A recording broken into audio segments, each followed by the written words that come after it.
السلام علیکم ورحمۃ اللہ وبرکاتہ۔ قرآن پاک ہمارے لیے سراپا ہدایت ہے، اس کا ہر حکم ہمارے لیے قابل حجت ہے، اور قرآن پاک ہمیں جنت کا راستہ دکھاتا ہے، جہنم سے بچاتا ہے۔ اور قرآن پاک جو شخص کثرت سے پڑھتا ہے اللہ تعالیٰ اس کی مغفرت فرمائیں گے، اور قرآن پاک ہمارے لیے سفارش کا ذریعہ بنے گا، اور قرآن پاک پڑھنے والے کو اللہ تعالیٰ برکتیں نصیب فرماتے ہیں، اس کے گھر میں، اس کے رزق میں، اس کے کاروبار میں، اس کے مال میں اللہ تعالیٰ برکتیں عطا فرماتے ہیں۔ قرآن پاک پڑھنے کی بہت ساری فضیلتیں ہیں۔ تو قرآن پاک میں ایک صورت ایسی ہے، حدیث شریف میں اس کی بہت زیادہ فضیلت آئی ہے۔ رسول اللہ صلی اللہ علیہ وسلم نے ارشاد فرمایا، قرآن پاک کی ایک صورت ہے جس کی 30 آیتیں ہیں، جو شخص اس صورت کو پڑھتا ہے اس کے نام اعمال میں 30 نیکیاں لکھی جاتی ہیں، 30 گناہ معاف ہو جاتے ہیں، اس شخص کے 30 درجے بلند ہو جاتے ہیں۔ تو اللہ تبارک و تعالیٰ اس شخص کو اتنی نیکیاں اور ثواب عطا فرماتے ہیں۔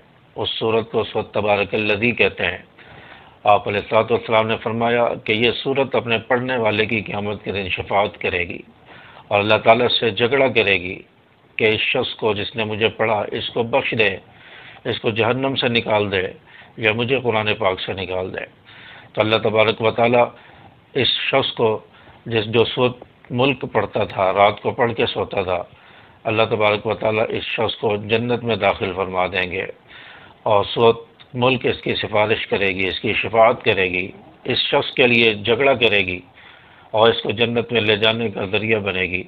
اور حدیث پاک میں آتا ہے کہ جب سورۃ ملک پڑھنے والا شخص اس کا انتقال ہو جاتا ہے، قبر میں جاتا ہے، جب سوال جواب کرنے والے فرشتے منکر نکیر آتے ہیں اور اس سے سوال کرنے لگتے ہیں، اگر وہ سر کی طرف سے آتے ہیں تو سورۃ الملک اس شخص کے سر کی طرف سے آ جاتی ہے اور آڑے آ جاتی ہے، فرشتوں کو دور کرتی ہے اور سوال نہیں کرنے دیتی۔ فرشتے پھر اس شخص کے سینے کی طرف آتے ہیں تو سورۃ الملک سینے کی طرف آ جاتی ہے اور منکر نکیر کو دور کر دیتی ہے اور سوال نہیں کرنے دیتی۔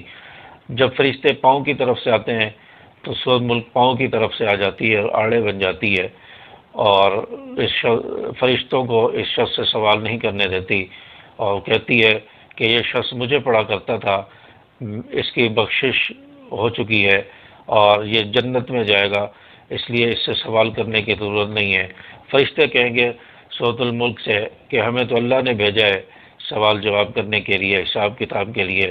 سورۃ ملک کہے گی ٹھہرو، ابھی اس بندے کے قریب نہیں جانا، میں بھی عرش تک جاتی ہوں، اللہ کے پاس، اپنے رب کے پاس جاتی ہوں، اپنے رب سے جا کر پوچھتی ہوں اور سفارش کرتی ہوں، اس شخص کے لیے شفاعت کرتی ہوں جو مجھے پڑھتا تھا۔ تو یہ بارگاہ الہی میں سورۃ الملک پیش ہوتی ہے، اللہ کے سامنے حاضر ہوتی ہے اور اللہ تعالیٰ سے فریاد کرتی ہے، جھگڑا کرتی ہے کہ یا اللہ یہ شخص مجھے پڑھا کرتا تھا، ہر روز پڑھتا تھا، اس کی شفاعت کر دے، اس کی بخشش کر دے، اس کو جنت میں بھیج دے۔ اور پھر اللہ تبارک و تعالیٰ اس صورت کی اس سفارش کو قبول فرمائیں گے اور سورۃ ملک پڑھنے والے کی بخشش فرما دیں گے، اس کو جنت میں بھیج دیں گے۔ تو سورۃ ملک پڑھنے کا اتنا زیادہ فائدہ ہے، اس کی 30 آیتیں ہیں اور ان کو بآسانی انسان یاد کر سکتا ہے۔ ہمیں اور بہت ساری چیزیں یاد ہو جاتی ہیں، ناول اور ڈائجسٹ اور بہت ساری کہانیاں یاد ہو جاتی ہیں، تو سورۃ ملک کیوں نہیں یاد ہو سکتی؟ تو ہم اس کو پابندی سے پڑھیں، اور انشاءاللہ اس کو روزانہ جب آپ پڑھیں گے تو خود بخود آپ کو یاد ہو جائیں گی اس کی آیتیں۔ اور سورۃ ملک بالکل آسان ہے، اور اس کو یاد کرنے کی کوشش کریں، اور ہر روز رات کو پڑھ کر سویا کریں۔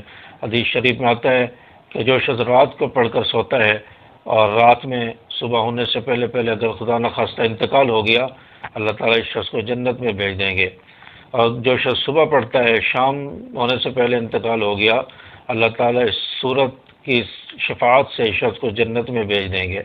تو سورۃ ملک کے بہت زیادہ فوائد ہیں، بے شمار فضیلتیں، ہزاروں احادیث اس کی فضیلت میں منقول ہے۔ تو سورۃ ملک پڑھنے کا اہتمام کریں، رات کو جب سونے لگیں تو سورۃ ملک پڑھ کے سوئیں۔ عشاء کے بعد پڑھ لیں تو بہت ہی اچھا ہے، عشاء کی نماز کے بعد پڑھ لیں۔ اگر عشاء کی نماز کے بعد نہیں پڑھ سکے تو رات کو سونے سے پہلے اس سورت کو ضرور پڑھ لیا کریں، اور اس سورت کے بہت زیادہ فوائد ہیں۔ فضیلت ہے، بینیفٹ ہے، اور یہ صورت ہمیں جنت میں لے جانے کا ذریعہ بنے گی، شفاعت کرے گی۔ اللہ تبارک و تعالی ہمیں بھی جنت کا مستحق بنائے اور ان لوگوں میں شامل فرمائے جن لوگوں کی شفاعت صوت الملک کرے گی۔ اللہ تعالی ہمیں بھی اس صورت کی شفاعت کے ذریعے جنت میں داخلہ عنایت فرمائے۔ السلام علیکم ورحمۃ اللہ۔